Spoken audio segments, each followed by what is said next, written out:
Hey everyone, Kyle here again.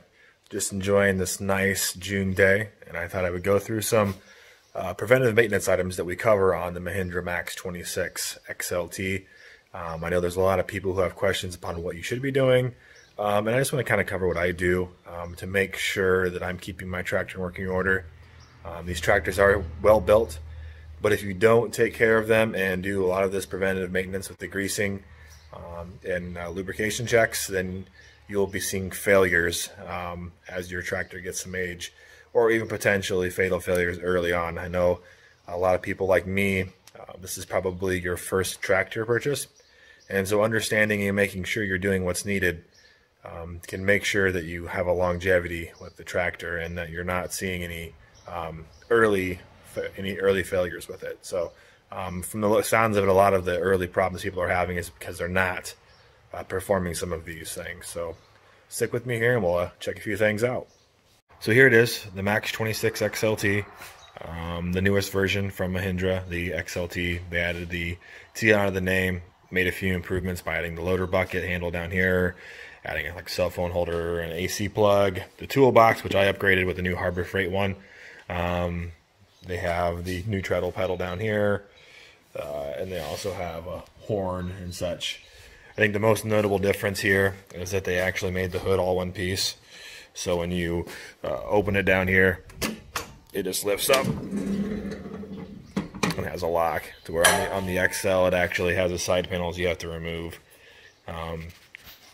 So as far as what I look for, I double check, make sure the coolant's the right level. Yeah, I shouldn't be using any, but you never know.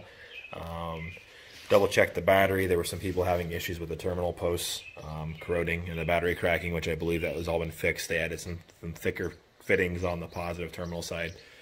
I always do a quick walk around, make sure there's nothing leaking, and that the tension on the belt seems right. And that's a thing that you have to keep in mind, is the alternator and fan belt. The grease zerks, so both sides of the loaders are the same, but on this side you'll see a grease zerk here on the back side of the lift arm. There is also one up here underneath, which is kind of hard to see with the, there you go, on the front side of the loader arm. There's one here on the back side, the pivot pin in the back. And then there's one on the curl cylinder on the top side, and then on the bottom side, and that'll be the same on both sides. For the loader, that's it. On the front axle, there is one here on the power steering, and then there is one here on the back side for the pivot point where the ball joint is at. A couple other key lubrication points on the tractor, really not as critical, but underneath here there is a grease zerk for the treadle pedal, helps it run a little smoother. And then underneath here a little farther, it's hard to see, there's another one that runs back on that back side.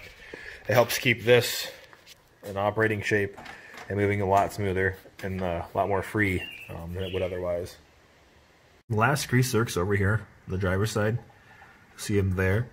That's for the clutch pedal, and as well as you'll see here the one of the hydraulic filters was replaced to 50 hours.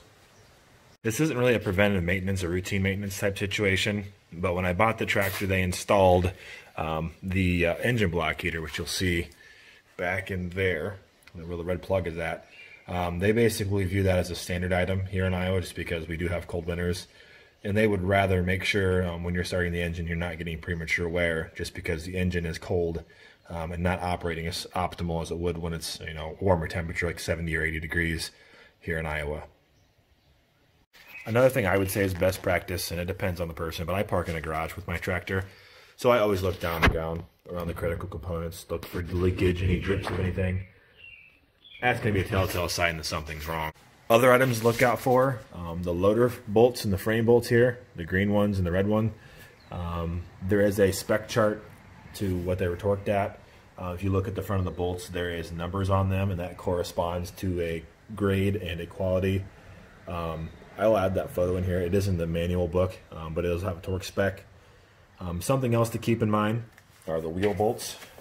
They have a torque spec as well, and that's something you're going to want to watch for. They actually have been loose on my tractor, and there have been complaints of people within our group that I follow that they've came loose by not checking them. So like I said, a lot of the stuff that happens is because of a lack of user knowledge base, and this is something without doing a lot of reading and understanding, it's something that's going to get missed. Here is a photo of the different bolts you'll see on your tractor. This is in the owner's manual, but here again, showing different grades, sizes, and then the required foot-pounds or Newton meters required to be able to get this bolt to the correct spec. Here in front of the seat, which by the way, the XLT has this nice upgraded seat. You can ride all day long, it's beautiful. But down here is the hydraulic fill cap and the hydraulic check dipstick. You fill over here on this side. To check it, they want you to run the engine for a couple of minutes just to make sure it's up to temp, then pull it out and check it. I've had no problem with leakage on mine, so it's been fine so far. And they just did the 50-hour check, and they decided to not change the hydraulic fluid because it looks clean, and just changed out the filters underneath. What else I do that's not really captured anywhere is I have some spray lubrication, some spray WD-40. It's a gel, it's supposed to stay on. As I lubricate this top link, front and back, it's something that gets moved quite a bit. If it doesn't stay lubricated, it's hard to move. As well as I do check and put some lube on these back ball fittings for where it rotates on, and the same thing down here on the 3-point. It just helps things move a little more free. Over time, I'd like to replace that with a hydraulic top link, but for now, it's what I've got to deal with. It's hard to see, but another point I do add grease on is where the 3-point PTO, or the PTO, sorry, connects to the tractor. I add a little more grease to the actual PTO coming out of the tractor and on the knuckles of this PTO shaft as well. Keep things in working order. More grease is better, less grease is bad.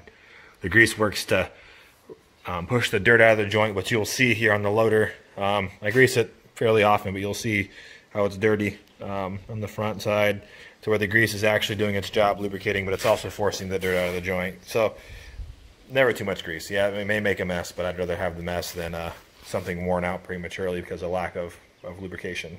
A couple other key lubrication points on the tractor, really not as critical, but underneath here there is a grease zerk for the treadle pedal, helps it run a little smoother. And then underneath here a little farther, it's hard to see, there's another one that runs back on that back side.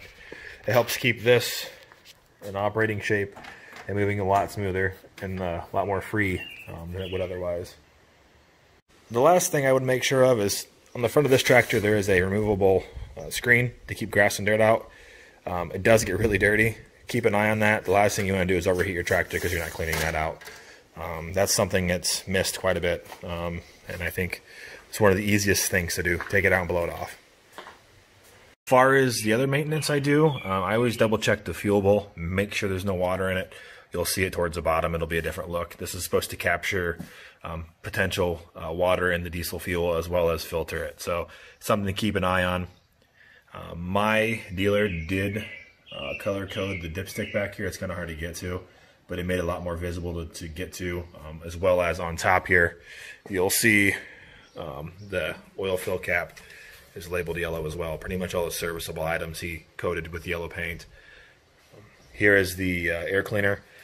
Replaced it at 50 hours. It was pretty dirty. I know people like to blow them out, but the concern there is you put a hole in your filter, then you're putting dirt right into your engine, which is just going to ruin your brand new engine.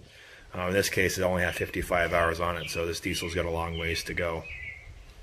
Yes, all of this stuff that I covered today is in your owner's manual. I know many of you don't like to look through that, but I strongly encourage you to go through that. It gives you a better understanding of your tractor, and I like to avoid as many itches as possible. So take a look at that owner's manual. I know it's a lot of reading, but it'd be beneficial to you guys in the long run. I'd like to thank you all for joining me today. Like always, if you have any comments, concerns, or questions, feel free to post them below, and I will try to answer them if possible. If you guys are liking what you're seeing, subscribe to the channel, hit the like button, and hit the bell so you get notified when I post more videos. I'll be hoping doing this on a regular basis.